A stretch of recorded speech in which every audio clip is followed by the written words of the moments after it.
Hello friends, have a nice day. Welcome back to our channel. आज हम UPSC answer writing practice करने वाले हैं जो आपको 2026, 27, 28, 29, 30 एक और आने वाले एग्जामों में मदद करने वाला है। आप इससे बीपीएससी राइटिंग, मेंस राइटिंग के लिए भी प्रैक्टिस कर सकते हैं और अदर पीसीएस, कोई भी स्टेट पीसीएस हो उसमें भी ये आपको हेल्पफुल रहने वाला है। सबसे पहले हम डिटेल में समझेंगे क्वेश्चन क्या है। सिंधु घाटी सभ्यता के पतन के क्या कारण थे? सिंधु घाटी सभ्यता के पतन के कारण क्या थे?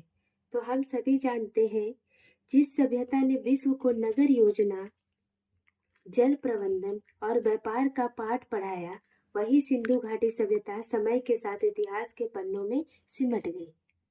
सिंधु घाटी सभ्यता ही जो है पूरे विश्व को नगर योजना, यानी सबसे पहले जो नगर, जो पक्की ईंटें, सड़कें और मकान, उन्नत जल निकासी, नाली, ये सब का जो प्रमाण मिला है सिंधु घाटी सभ्यता से ही मिला है। और उससे प्रेरित होकर ही लोग अपने शहरों का भी निर्माण किए हैं। वो आखिरकार इतिहास के पन्नों में कैसे सिमट कर रह गया? सिंधु सभ्यता, घाटी सभ्यता लगभग 2600 से 1900 ईसा पूर्व पहले की प्राचीन विश्व की सबसे उन्नत नगरीय सभ्यताओं में से एक थी। सिंधु घाटी सभ्यता लगभग 2600 से 1900 ईसा पूर्व प्राचीन विश्व की सबसे उन्नत नगरीय सभ्यताओं में से एक थी। हड़प्पा और मोहनजोदड़ो जैसे नगर इसकी समृद्ध, सुव्यवस्थित सड़कों, पक्के मकानों और उन्नत जल निकासी प्रणाली के प्रमाण हैं। मोहनजोदड़ो और हड़प्पा उस टाइम का जो नगर था, जिसमें पक्की सड़कें, उन्नत जल निकासी और पक्के मकान जैसे प्रमाण मिले थे। फिर भी इतनी विकसित सभ्यता का धीरे धीरे पतन होना क्या संकेत देता है? संकेत देता है कि इसके पीछे किसी एक कारण के बजाय कई प्राकृतिक, आर्थिक और पर्यावरणीय कारण का सम्मिलित प्रभाव तो रहा ही होगा। सिर्फ प्राकृतिक कारण ही नहीं, आर्थिक और पर्यावरणीय भी कारण रहा है। तभी ये जाकर के सिंधु घाटी सभ्यता का पतन हुआ होगा। सिंधु घाटी सभ्यता का पतन एक धीमी और बहुकारक प्रक्रिया थी। मैंने इंट्रोडक्शन में सिंपल वर्ड में लिख दिया है। आपको इतना लंबा डिटेल में नहीं लिखना है, बस छोटा सा इंट्रोडक्शन देना है कि सिंधु घाटी सभ्यता का पतन का रीजन क्या रहा। बहुकारक प्रक्रिया। बहुकारक यानी जलवायु परिवर्तन भी हुआ, नदियों का मार्ग भी बदला, बाढ़ और सूखा भी आया, कृषि संकट भी आया। ये सब बहुत सारा रीजन रहा है सिंधु घाटी सभ्यता का पतन का, जिससे जलवायु परिवर्तन, शोधों के अनुसार पता चला उस समय मानसून प्रणाली कमजोर पड़ने लगी थी। जो मानसून वर्षा होती थी, या तो कभी बहुत ज्यादा सूखा होने लगा या कभी बहुत ज्यादा बाढ़ ही आने लग गया। वर्षा में कमी के कारण कृषि उत्पादन घटा, जिससे खाद्य संकट उत्पन्न हुआ। नदियों का मार्ग भी बदलना, पता चला घग्गर और हकरा, जिसे कई विद्वान सरस्वती नदी के नाम से या सरस्वती नदी से जोड़ते हैं, कि सूखने या मार्ग बदलने से सिंचाई व्यवस्था और बस्तियों का बहुत ज्यादा प्रभावित हुआ। बस्तियां बहुत ज्यादा उससे प्रभावित हुई। इससे लोगों को धीरे धीरे स्थान छोड़ना पड़ा, पलायन करना पड़ गया। सुनने में आता है कि नदियों का मार्ग बदला गया। कई लोग बोलते हैं कि मार्ग बदल दिया गया, कई लोग बोलते हैं कि सूखा पड़ने लग गया।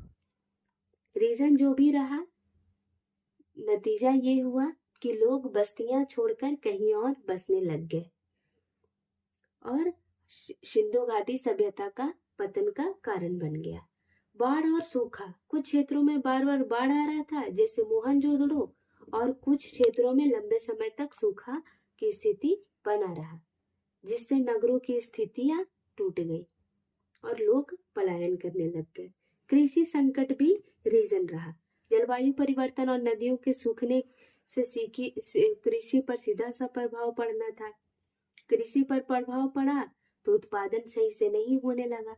अब उत्पादन सही नहीं हुआ तो लोग खाएंगे क्या, अपना गुजारा बसर करेंगे कैसे? तो लोग, ये भी रीजन रहा वहां से पलायन होने का, कहीं और बसने का, और धीरे धीरे छोड़ते गए उस जगह को, और सिंधु घाटी सभ्यता का पतन हो गया। व्यापार में गिरावट। सुनने में आया था मेसोपोटामिया के साथ व्यापार के प्रमाण मिला था उस टाइम, लेकिन समय के साथ यह व्यापार घट गया। व्यापार के पतन से आर्थिक ढांचा कमजोर हो गया। अब इकोनॉमिकली भी क्या हुआ, टूट गया ये शहर। व्यापार के पतन से आर्थिक ढांचा कमजोर हुआ और नगरीय जीवन टिक नहीं सका। यानी जलवायु भी परिवर्तन रीजन रहा, और नदियों का मार्ग भी चेंज हो गया, बाढ़ सूखा भी रीजन रहा, कृषि संकट भी आया, और आर्थिक इकोनॉमिक भी प्रॉब्लम रही। ये सब कारण था सिंधु घाटी सभ्यता के पतन का।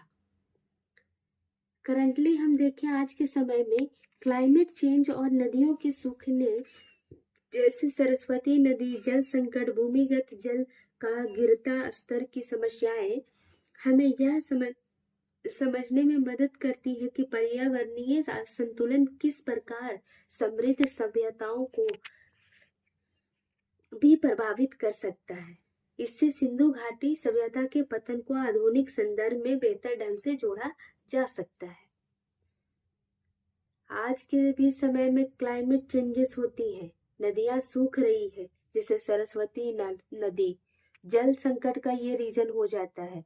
भूमिगत जल का गिरता स्तर, लगातार सूखा पड़ता है तो भूमिगत जल यूज होते चला जाता है और पानी स्टोर हो नहीं पाता है, जल स्टोर हो पाता ही नहीं है, तो धीरे धीरे क्या होने लगता है, वहां पे सूखा का प्रॉब्लम आने लग जाते हैं और लोग क्लाइमेट चेंजेस के कारण उस जगह को छोड़ने लग जाते हैं। ये सारा जो है पर्यावरणीय असंतुलन किस प्रकार समृद्ध सभ्यताओं को भी प्रभावित कर सकता है दर्शाता है। इससे सिंधु घाटी सभ्यता के पतन को आधुनिक संदर्भ में बेहतर ढंग से जोड़ा जा सकता है, और इससे हम लोगों को सीख भी मिलती है कि हमें जो भी रिसोर्सेज मिले हैं उन्हें सही से यूज करना चाहिए। कंक्लूजन, यह सभ्यता पर्यावरणीय संतुलन के महत्व को भी दर्शाती है। सिंधु घाटी सभ्यता का पतन यह सिखाता है हमें कि तकनीकी और आर्थिक उन्नति तभी स्थायी हो सकती है, टेक्नोलॉजी और इकोनॉमिक इम्प्रूवमेंट उन्नति तभी अस्थायी होगी, तभी रहेगी जब पर्यावरणीय संतुलन के साथ सामंजस्य हो। अगर पर्यावरण संतुलन बिगड़ा तो आप इकोनॉमिकली कितना भी स्ट्रांग रहिए, आपको उस जगह को छोड़ना पड़ेगा, सूखा पड़ जाएगा, कृषि आप कर नहीं पाओगे, आपके पास करोड़ों रुपया होगा पर आप खाओगे क्या जब आपके पास जल ही नहीं है खाद्यान्न उपजाने के लिए, कृषि करने के लिए। फिर तो ये सबसे बड़ा रीजन रहा है। तो हमें इस सिंधु घाटी सभ्यता के पतन से सीखने को क्या मिला, कंक्लूजन के रूप में क्या मिला, कि सभ्यता पर्यावरणीय संतुलन के महत्व को दर्शाती है। अगर पर्यावरणीय संतुलन यहाँ का नहीं बिगड़ता तो इकोनॉमिकली कंडीशन सही था, इसका पतन नहीं होता। अतः सिंधु घाटी सभ्यता का पतन किसी अचानक विनाश का परिणाम नहीं था, बल्कि यह प्राकृतिक परिवर्तनों को मानवीय निर्भरता के बीच असंतुलन का नतीजा था। क्या था? प्राकृतिक परिवर्तन और मानवीय निर्भरता दोनों के बीच असंतुलन, दोनों में कोई संतुलन नहीं था। यही रीजन बना इसके पतन का।